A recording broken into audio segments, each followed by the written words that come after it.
What is up, Buffalo Bills fans, Tennessee Titans fans? It's the Z-Bot and Mr. Titan multi-stream Bills Titans Week 7 preview. You got all that, Alex? All that in one breath? I did, baby. Let's go. Let's do this, man. Oh, boy, this is going to be rough. I love it. I'm Z-Bot of the Buffalo Fanatics. That's Mr. Titan of the Mr. Titan YouTube channel. And we're here today to break down the matchup between the Bills and the Titans this upcoming Sunday in Orchard Park. Your Tennessee Titans, not off to the greatest start. My Bills haven't been up to the tallest of tasks or haven't been playing their best football. I guess the best way to put it, the last 3 weeks. They'll be going head-to-head this upcoming weekend. Your Tennessee Titans looking to get back on track. How you feeling right now overall? You know what? To be honest with you, I thought you guys had a bye week. I thought you guys legit had the bye week. You guys play the Titans. It's a bye week for the Bills. You guys don't have to worry. I promise you, you don't have to worry. Even though it's the NFL and any given Sunday, right? But unfortunately, the Titans are just not a very good team right now.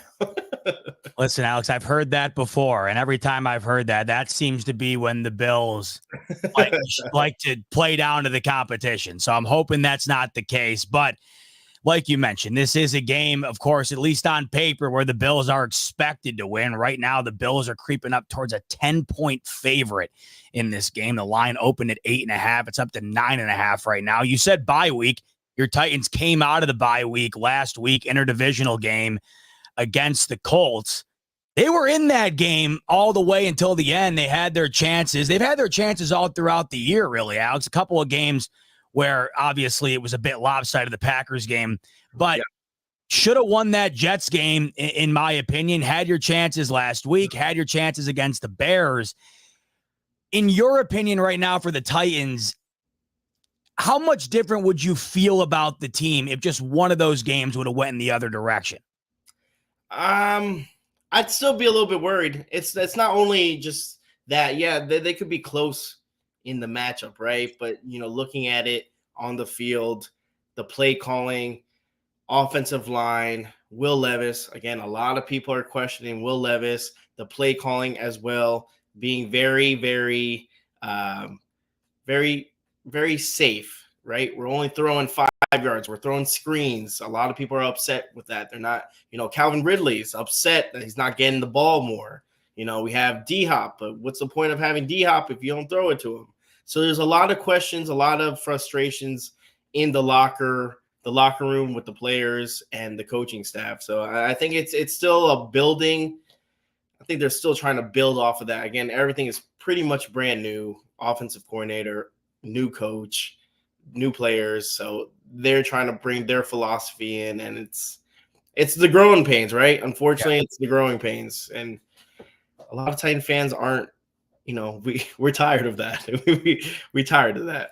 I'd be tired of it too. Right now, your Titans trail only the New England Patriots in terms of yards per game through the air, 135 yards a game. Yeah. That has to be frustrating from your end. Has to be. You can't. I think the last game against the Colts, we had 95 yards throwing. Like, you can't. Against that defense, too. Exactly. The defense is rough, and you do that. So they're playing secure football and still losing the game. I feel like if you're going to lose the game, go balls to the wall. Try to do something. Let Will Levis be Will Levis. Again, a lot of people compare him as of right now, right, of Josh Allen. Like, they see Josh Allen in Will Levis. I don't know if that's true. Now, the way he plays, if they let him be Josh Allen, if they say, right, let Josh Allen do what he does best. Don't try to contain him. Let him. Then maybe we can see something with Will Levis. I unfortunately don't see it in Will Levis. The interesting thing to me, I go back to last year. One of my favorite non-Bill game of the year last year was when the Titans made that insane comeback on the Dolphins that allowed the Bills to crawl back into the AFC East race and then inevitably win it in Week 18 against the Dolphins. That would not have occurred if the Titans hadn't pulled that comeback off. And I'm looking at moments like that and moments throughout the year for Will Levis last year. And there are those moments where I understand from your perspective and other Titans fans' perspective where they see those moments and they know what Will Levis is capable of, not to mention the athleticism. I feel like that's where the comparison to Josh Allen comes from. I feel like anytime a young quarterback comes into the league who's raw and has really off the chart type athleticism, Josh Allen's the immediate comparison, right?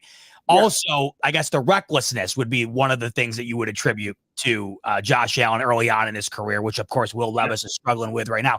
What do you think has been the biggest downfall from last year to this year? Because it just feels like we haven't seen any of that positive that we saw strides of last year from Will Levis. People are saying coaching wise, mechanic wise, again, you have Bill Callahan coming in, new head coach, offensive coordinator from the Bengals last year.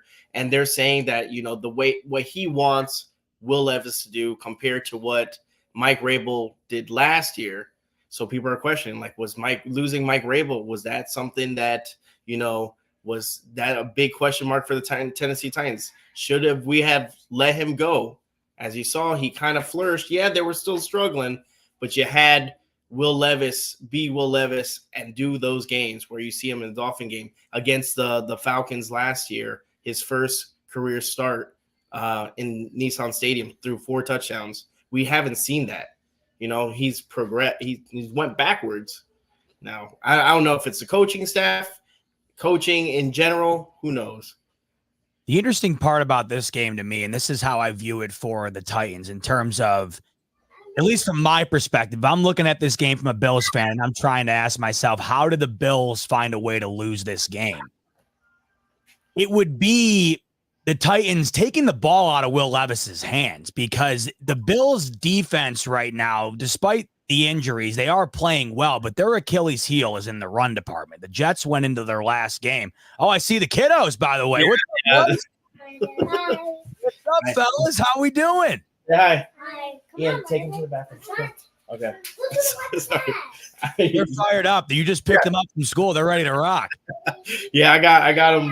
My bad. I didn't mean to interrupt. No worries. Are the boys big Titans fans too? Are they football boys? Absolutely not. Absolutely no? not. And people are like, the oldest one, the 7-year-old, is starting to finally kind of get his feel into football. But I don't want to put that on him. I don't want to put this curse I have. I want him to, and we live in Dallas. I just don't want him to be a Cowboys fan. Other than that, he could pick whatever team he wants.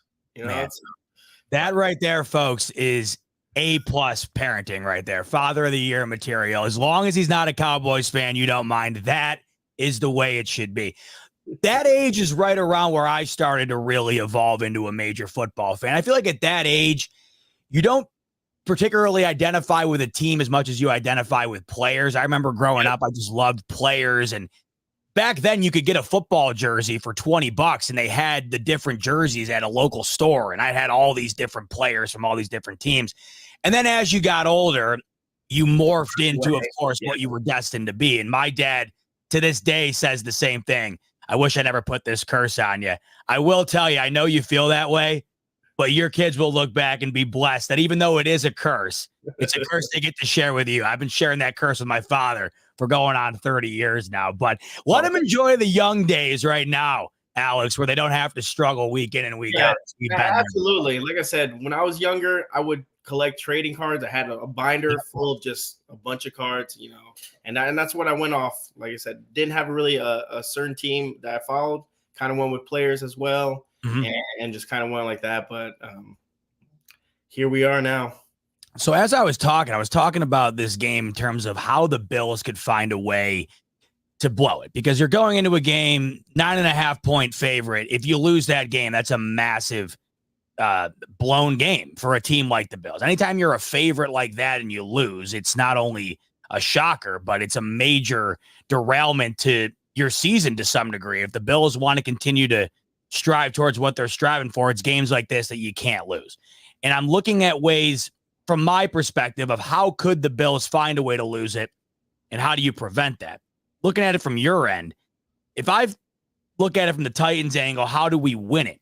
It would be taking the ball out of Will Levis's hands, not necessarily because of his, propensity to turn the ball over, and they haven't been having a good year through the air. But more so because the Bills defense, their biggest struggle has been stopping the run. Going into Monday night, the Jets had one of the worst rushing offenses in the league. And what do you know? Breece Hall had the game of his season thus far, despite a losing effort. Everybody's been able to run on the Bills up until now. The Titans' rushing offense isn't all that bad. It's right around middle of the pack. It's the passing offense that's had them towards the bottom of the league in terms of overall offense. So, Tony Pollard, talk to me there. Going into this one, could you see him having a bigger role, a bigger impact, keeping Josh Allen off the field, and then having that maybe result in the Titans' best chance to win the football game? They could. It just depends on how they use him. Okay. So Tajay Spears was our second running back. He's hurt. He's out, hamstring. So now you have more Tony Pollard in there. What? I have to start to go through. Okay, that's fine. You got Tony Pollard. Tony Pollard was running the ball excellent against the Colts, again, a bad Colts defense. Right. The problem is that once the Tennessee Titans lost the lead in the fourth quarter, they went to something where they weren't comfortable with, and that's throwing the ball and giving Will Levis it's his time to shine. When you weren't doing that the whole game we were running the ball, and it was decisive and good, clean plays. That's the only problem. If they can stay consistent with the run game and switch and do some play action, I could see some effectiveness, especially using the time against. Make sure Josh Allen does not get the ball. Make him stay in the sideline, have him control the clock, then yes. But that's the problem with the Tennessee Titans, is the play calling. And that's the thing where is my issue. They're good running the ball, and then once it goes to hell and they lose the lead, they try to play catch up, and you can't do that, especially with this Bills defense. Yeah, see, that's what I was thinking you might say, and it's the point that's the counterpoint to, hey, let's just go in and try to run the ball here because the Bills' run D isn't great. Our run offense isn't terrible. It's probably the strong suit of our offensive side of things. It's the lead, right? If the Bills get out to an early lead, you can't just run the ball the rest of the game and hope you're going to be in it. That's when you got to unleash Will Levis. And then I feel like that probably then unleashes the problem, the dark side of Will Levis, right? Where he starts making plays that aren't necessarily plays you want him to make. Exactly. But I mean, at the end of the day, I think the Titans know where they're at. You gotta let him. You gotta let him endure that. You gotta let him experiment that, just to know what we have in the future. We don't want a Trevor Lawrence situation where we pay a lot of money and you're trash. A Dak Prescott situation where you pay him a lot of money and look how they're performing in the regular season. We want to know if this guy is a QB1 and if he is the future for the Tennessee Titans. But unfortunately, don't think he is.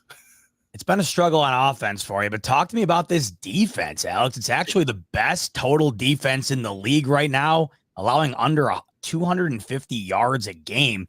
Best passing defense in the league too. Yeah. Does that make it even more frustrating for you, knowing how stout the defense is? It's just the offense cannot do anything to counter it and therefore win the football game. It's been a struggle my whole life as a Tennessee Titans fan, because we never had it where it's a balance between, hey, you got a good offense, defense is good, and special teams. It's either, hey, defense is really good, offense can't do diddly squat, or vice versa. The offense is really good and the defense is terrible and just keeps giving up points.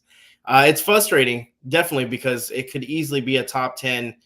I mean, it's a top 10 defense as of right now. Denard Wilson has changed this defense completely. Now, the only problem is that our defensive coordinator, will he be our defensive coordinator next year? As a Titans fan, we all know the minute they do good, they shine, he's going to be a head coach somewhere else next year. And it sucks. It's a good point. Yeah, Denard Wilson has this defense playing extraordinary right now. I just feel like nobody's talking about how good the Tennessee Titans defense is because they've won one game. That's the problem. They've been playing just as good a defense as anybody in the league. And these are the things I look at going into this one, because as a Bills fan, as any fan, I guess, no matter how much you're favored to win the game, no matter how confident you are, you always think of the one or two things that could tip the scale a bit and make things go awry. And this is the one thing to me here. This defense is about as good as it gets right now in the league through the first month and a half here. Do you think this defense has the ability to keep them in the game enough for the offense to find a way to pull it out in the end? Because I'm looking at it right now. The Titans are scoring roughly 19 a game, but only allowing 22 a game. So it's about a 3-point difference here that has you guys with only one win, but it's such a marginal difference. Is there something within those elements there that you think can eke out that 3-point difference and somehow swing it in the Titans' direction? Unfortunately, no. I'm being honest. Unfortunately, no. And the reason being, Josh Allen is not only a hell of a quarterback with his, he could throw the ball, but he's very mobile. Okay, the Titans had a very, very difficult time. Regardless, I mean, yeah, they have been keeping their opponents not scoring much, but at the same time, we haven't gotten too much pressure on the quarterback at all. We've been hurt with mobile quarterbacks containing them, and Josh Allen just presents a really, really hard, tough matchup for the Tennessee Titans, regardless of how good the defense is playing. Plus the turnover rate as well.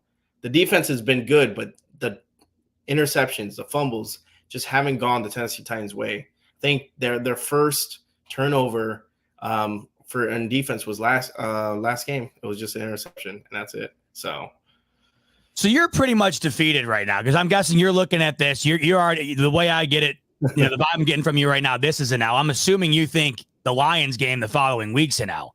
So it's rough. It's rough. Where do you want it?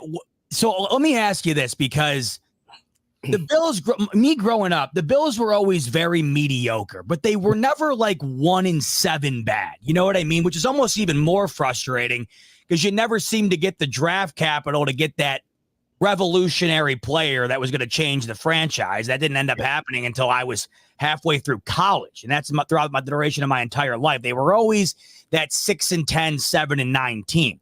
Mm-hmm. Right now, you're looking at a Titans team that's staring 1-6 in the face, if not worse, unless something dramatically changes in the next 2 weeks here. So as you watch this unfold, it's a unique perspective to be in, and I know it sucks, but while you're within it, what do you want to see the most that you think over time here can eventually flip the script for Tennessee? Growth, snaps, and just clear decisions on Will Levis. Like I said, this is Will Levis's year to see if he's the quarterback or not. Even the progress of him from game to game, just there's going to be times, especially if you're a gunslinger, especially if you're going to kind of play reckless, there's going to be times where he's going to throw interceptions. I understand that. But hopefully through time, he could read a defense. He can go through his motions and continue to at least get better each game. That's all I'm asking for. At least see this team, see the offensive line play a little bit better, get competitive, defensive as well. Just overall, just see this team, because on paper, the Titans don't look like a bad team. They're solid. It's a solid group. It's just their performance is what. So just improvement on that. And I'm not asking for a dramatic change, man. I'm not asking for just little by little, week by week, just give me a little bit of hope of saying, hey, you know what? Maybe in the draft, we get a couple people, free agency. Maybe next year I just want to be competitive. That's all. So let me ask you this then. Let's say Will Levis incrementally improves throughout the year here, but it's nothing drastic. It winds up being, below middle of the pack, let's say, at best. That's what it winds up finishing. But he removes some of the turnover-worthy plays. He cleans up the interceptions, the recklessness a bit. So say we fast forward to April, these Titans are picking in the top 5. Do you want them to go quarterback, or do you want one more crack with Will Levis? So with Will Levis, this is his second year. Mm-hmm. And then they have that rookie deal, right? Where they can technically, it's hard to say. I would have to see how much of an improvement and if it's substantial for what's in the draft. Because to be honest with you, I don't know if that's a good draft for a QB. I don't think so, right? I mean, that's why I asked you, because upcoming here. No, last year was the year. This year, it's not terrible. Close to what last year was. So unless they can pick some veteran from free agency, or I don't know. That's a tough decision, man. Like I said, I would have to really see improvement where I'm okay with him, But if he's just, mediocre, I don't know if we want to bite the bullet and keep him and pay him all that money and be like a Trevor Lawrence type deal where you think you have your guy, you pay him all this money, and now you win one game still. I don't want that at all. Well, you're definitely not paying him, that's for sure. Going into year 3, there's no way he gets paid, no way he's earned getting paid. I was just curious to see, because I've talked to some other Titans fans as well. Titan Rossi, I do a show with him on Tuesdays on the Roundtable, the Roundtable Sports Network, and he seems to have pretty much had it with Will Levis. Are you there yet, or are you still kind of like, man, I'm willing to give this some more time here? You know what? I'm very optimistic. I've been a person who's cheered for Marcus Mariota when I never liked Marcus Mariota. But again, it's only Will Levis' second year, to be honest with you. Some people take a little bit more time. A lot of people, I get it. A lot of people want a QB just to get in there and just have magic, right? But sometimes, the development does take a little bit, and he was hurt last year. So technically, on how you want to see it, I still give him some time, unless, like I said, unless he continues to perform the way he's been performing. It's 3 picks, 4 picks, just losing games, making irrational decisions, not perform wise, then yes. But for the time being, I pump the brakes just a tad bit, just because I understand the situation, I understand the process. So, but it does seem like Brian Callahan is not his biggest fan. It seems like Brian Callahan might be more frustrated with Will Levis than any of the Titans fans combined. I've seen a couple of the press conferences early in the year where I'm sitting there watching it, and I'm like, man, is this guy's head coach, or is this his worst enemy? It seems like he's just blatantly calling out what everybody else is seeing. Yeah. I just sit there and I wonder if Brian Callahan, who of course wasn't in the room to draft Will Levis, I'm wondering if he's looking at this and saying, man, get me through the year and then it's time to move on. Maybe it's not in the draft. Maybe it's some vet move. Maybe, hey, Joe Flacco stays in the division because God knows he doesn't want to hang it up anytime soon. That man's still balling out. You saw him this past weekend. Mm-hmm. I mean, you never know. Like you said, though, Brian Callahan, that might not be his guy. And maybe he wants to bring someone in that he could mentor under him. Because maybe, like you said, Will Levis, as of right now, the play calling shows that he doesn't trust him at all. Right. Absolutely. So, well, that seems inevitable. I feel like you can't have 134 yards per game and have any trust in your quarterback. Those two things do not go hand in hand. So I'm looking at these numbers, by the way, Alex. I'm interested to get your thoughts on this. Right now, I'm seeing the over-under on point total for the upcoming game on Sunday for the Titans is 14.5. The over-under for the Bills is 24.5. Do you think the Titans score more than 14? Do you think the Bills score more than 24? That's because our happy medium right now for this year is 17. That's usually where we're at for the most part. They're playing in Buffalo. I would lean more towards Buffalo getting more than 24. What do you think about Tennessee? Less or more? I think that's spot on. I right on the 14. Yeah, maybe right on the 14, possibly 13. To be honest with you, man, you're not kidding about that 17. They've scored 17 3 games this season, 14 in another. So they had their bye, so they've played 6 games, and 4 of the 6 they've scored. Yeah, they've scored 17, 17, 14. Well, they've only played 1, 2, 3, 4. They've only played 5 games. If I'm not, is that right? They played 5 games. They're 1-4. Okay, so they played 5 games and 4 of them 17 or less. Man, so what's it like watching this on a weekly basis then? Is it boring? Is it frustrating? Like, more than it is boring? Is it A lot of whiskey? A lot of whiskey. It is frustrating because there's times where you've seen this team last year and what Will Levis, like we said before, what Will Levis can do. Yeah. And then just seeing this and you're just like, man, and then you see the potential with the defense. And you're like, man, this defense is good. You know, it's a good defense. This is what can get you in the playoffs. But I mean, if you don't have that balance, it's terrible. And I think, and I've said it before, I think it's the curse of Ryan Tannehill for us scoring 17 points. We just can't. We just can't get rid of him now. It's 17 is just like our unlucky number. So. What's it like watching Derrick Henry ball out in Baltimore right now? You know what, man? Let me tell you, I'm pretty close to Derrick's brother-in-law. He lives out here in Dallas, and I've gotten to know him a little bit more. So it's a little bit more personal just because I've talked to the family a lot, and it sucks, but I get it. The time between Derrick Henry and Tennessee Titans, man, they reached its peak, and I'm proud of it. I'm happy. I really am. I'm happy that he gets to at least a chance. I wish it was another team, man. Like I said, I can't stand the Ravens, but if him personally is succeeding, then it's good. But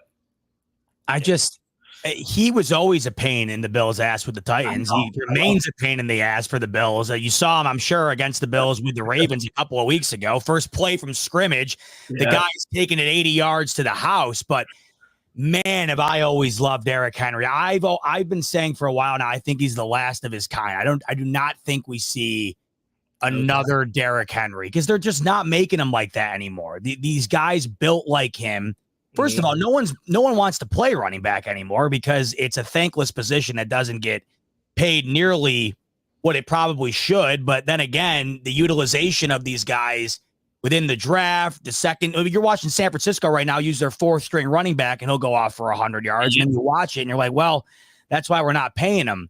But Derrick Henry just seems to be the outlier where you're getting everything you would want in a running back you would make within a lab or a creative player on Madden. So I was just curious because, you look throughout history here and man, Derrick Henry is going to go down as one of the all-time greats, not only at the position, but of course for the Titans. And I just know it's got to be super tough watching a guy like that, not only go and play well, but play well within the conference. And like you said, play for a contender, but I like your outlook on it because I feel like I would feel the same way. If Josh Allen, say things really went off the skids for Buffalo, and he wound up going to a contender. Now that I'm thinking about it, I don't know how I would feel about it. I want to think I'd be happy for him, Alex, but man, that would maybe not at that position. That position's a little bit. Try another position, maybe a linebacker or even and then maybe there it might be a little bit different. Quarterback a little bit more sensitive. That's such a great point because I'm thinking about it from the perspective of Tre'Davious White, who was one of Bills fans' favorite players, personality-wise, and when he was, in his prime of his career at an all-pro level, he was playing extraordinary football and just one of the more beloved guys in the locker room amongst the fan base. And everyone wanted him to succeed when he went to the Rams here, and it's just not gone well at all. He's been a healthy scratch this year. And I know for me, it's been sad watching that for him because of the injuries and the decline in his play because of it. So that's a good point you make. Quarterback, it's different. You can't weigh it on the same scale. You're right. It's different. So that's the only thing where I'm like, I see that. Because that's like me with even with Tannehill. I'm like, oh, even if Tannehill lives and goes somewhere, I'll be like, oh, so maybe that's the only thing. Like I said, there's Kevin Byard, who was our safety. I mean, he's in Chicago now. And like I said, I hope he does good. And it's one of those things where I know they'll eventually come back and retire as a Titan. That's one of them. Kevin Byard, Derrick Henry. That's why I have a Derrick Henry cardboard, big lifestyle cardboard that I have, and that he'll sign eventually once he becomes a Titans and retires with us. I love it. Before we round out here, Let's do a final score prediction from me. I know you think the Wait, hold on, Titans are before winning that. this one, but Before the fight, you want to do a bet? Because you know what? If man. you remember, man, I remember. That You told me off air though, no bets. I'll leave the ball on your court here. That's up to you, Alex. Hey, the Bills Mafia loved it. You know what? I like making a fool out of myself, and you guys were awesome. I think a bet's a bet, man. I don't know what other crazy shit you guys do. You guys jump off the tables. What else? You guys do the mustard thing though, right? I was just gonna say we do the mustard ketchup thing. Shout out Pinto Ron. I just ran into him in the parking lot at MetLife the other day. But man, I got a feeling you're walking into a buzzsaw there, Alex. So I got to leave that up to you, my man. Let's do it, man. Let's do it. You know what? Let's do it, man. What do I have to do? So what do you guys do? Explain where this tradition came from, and what do you guys just like douse each other and catch up and No, so it's Pinto Ron, who is an older gentleman who I'm pretty sure I think he's missed maybe 5 or 10 Bills games home and away the last 2 decades or more. The guy he lives all of our dreams. He goes to every single game home and away every week, but the home games, he's got an old Pinto car that they cook food on top of the grill of, and they have incredible tailgates. They make pizza in cabinets. It's a whole thing. It's really hard to describe without making it sound like I'm making it up, but I'm not. And every week at the tailgate, people are doing shots out of bowling balls, and it's nuts. And then they cap the tailgate off with somebody, sometimes an honorary member, like they'll have a member of whoever's doing the game that day. So say if they're doing like a ESPN game, maybe Jason Kelsey would do it, or somebody gets on top of the car and douses Pinto Ron in ketchup and mustard before every home game. And then he washes himself off and goes on into the game. So it's not a Bills Mafia wide thing, but it's Bills Mafia through and through because of how iconic Pinto Ron is. So with that said, that's kind of where it comes from. And I'll leave that one up to you. If you'd like to douse yourself in ketchup and mustard with the Titans being a 9.5-point dog in this game, you truly are a gambling man, my friend. Let's do it, man. If the Titans win, you do it. If the Titans lose, I'll do it. I don't care. I'll personally send you the video so you can put it up there and put the score up or whatever. I'm game, man. It's okay. It's cool. That's a bet. All right. So Titans win. I got to do the Pinto Ron ketchup and mustard bath. Bills win. You got to become a human hot dog for about 10 seconds, Alex. That sound like a plan? Sounds like a plan, brother. All right. So with that said, are you predicting your own demise here? What's your score prediction? Well, I give you the realistic one compared to the false one? I mean, yes, obviously, give me both. I think Bills win. It'll be probably 24-10. And then in the dream world, Titans win 21. We pass it 21-19. There you go. That's how I see a Titans win if it were to occur. Some game like that where it's super close and something gross happens.